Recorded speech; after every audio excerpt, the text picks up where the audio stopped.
Hi friends, Telangana రాష్ట్రంలో ఈ రైతు రుణమాఫీ మూడో విడత ఎప్పుడైతుందని చాలామంది రైతులైతే ఎదురు చూస్తున్నారు. ఎందుకంటే మొదటి విడత కొంతమందికి కావడం అయితే జరిగింది. మొదటి విడత 1,00,000 లోపు అయితే కావడం జరిగింది. అదేవిధంగా రెండో విడత 1,50,000 లోపు కూడా కావడం అయితే జరిగింది.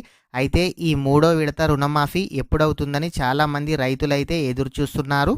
ఇంకా ఎవరైనా సరే ఈ వీడియోని లైక్ చేయకపోతే లైక్ చేయండి. మీరు లైక్ చేయడం ద్వారా ఇలాంటి తెలియని సమాచారాన్ని ప్రతి ఒక్కరు కూడా తెలుసుకునే అవకాశం అయితే ఉంటుంది.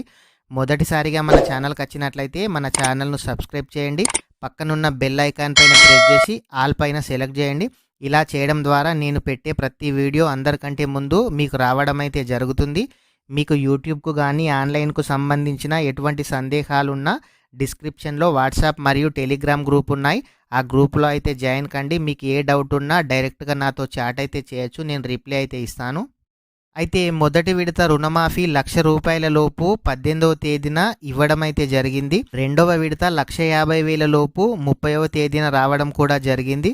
అదేవిధంగా ఈ మూడవ లిస్టు 1,50,000 నుంచి 2,00,000 లోపు ఈ నెల 15వ తేదీన ఇస్తామని ప్రభుత్వం చెప్పడం అయితే జరిగింది. ఇప్పటి వరకు 1,50,000 లోపు రుణమాఫీ చేయడం అయితే జరిగింది. 15వ తేదీ నుంచి 1,50,000 నుంచి 2,00,000 లోపు రుణమాఫీ చేస్తాము.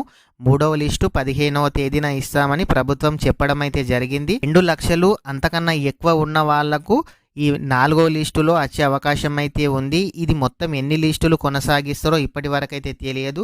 అసలు 4వ లిస్టు 5వ లిస్టు ఉంటే ఖచ్చితంగా మన ఛానల్లో వీడియో చేయడం అయితే జరుగుతుంది. ఎందుకనంటే 1,50,000 నుంచి 2,00,000 లోపు మూడవ లిస్ట్ ఇస్తామని అయితే చెప్పారు. అదేవిధంగా 2,00,000 దాటిన వారికి 2,00,000 వరకు మాత్రం ఖచ్చితంగా రుణమాఫీ చేస్తామని ప్రభుత్వం చెప్పడం అయితే జరిగింది. 2,00,000 పైన ఉన్న వాళ్ళకి 4వ లిస్టులో పేరు వచ్చే అవకాశం అయితే ఉంది. మొదటి విడత రెండో విడతలో కూడా పేర్లు రాని రైతులు చాలా మంది అయితే ఉన్నారు. 1,00,000 లోపు ఉన్నా కానీ లిస్టులో వారి పేరైతే లేదు. వాళ్ళు రేషన్ కార్డులో లేకపోవడం వలన, లేదంటే ఐటీ రిటర్న్స్ కట్టడం వలన, వాళ్ళ ఇంట్లో ఎవరైనా గవర్నమెంట్ జాబ్ చేసే వాళ్ళు ఉన్నా వాళ్ళకైతే రుణమాఫీ అయితే కాలేదు. చాలామంది ఎస్టీలు కానీ వేరే వాళ్ళు కానీ ఆధార్ కార్డులో ఒక పేరు, బ్యాంక్ అకౌంట్లో ఒక పేరు ఉండడం వల్ల కూడా చాలామందికి అయితే రుణమాఫీ అయితే కాలేదు. ఈ రుణమాఫీ కాని వాళ్ళు ఖచ్చితంగా 1,50,000 లోపు రుణమాఫీ కాని వాళ్ళు, లిస్టులో పేరు రాని వాళ్ళు మీ ఆధార్ కార్డు, మీ బ్యాంక్ అకౌంటు, మీ పట్టా పాస్బుక్ తీసుకొని మీ దగ్గరలోని వ్యవసాయ అధికారికి అయితే ఇవ్వండి.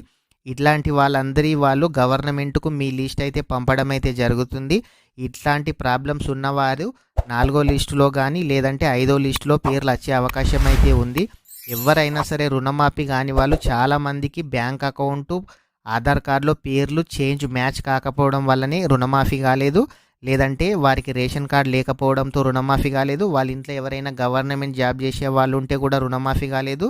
లేకుంటే వాళ్ళు 2018 నుంచి 2023 మధ్యలో లోన్ తీసుకొని వాళ్ళకైతే ఈ రుణమాఫీ అయితే కాలేదు. రుణమాఫీ మూడవ లిస్టు 15వ తేదీన ఇవ్వడం అయితే జరుగుతుంది.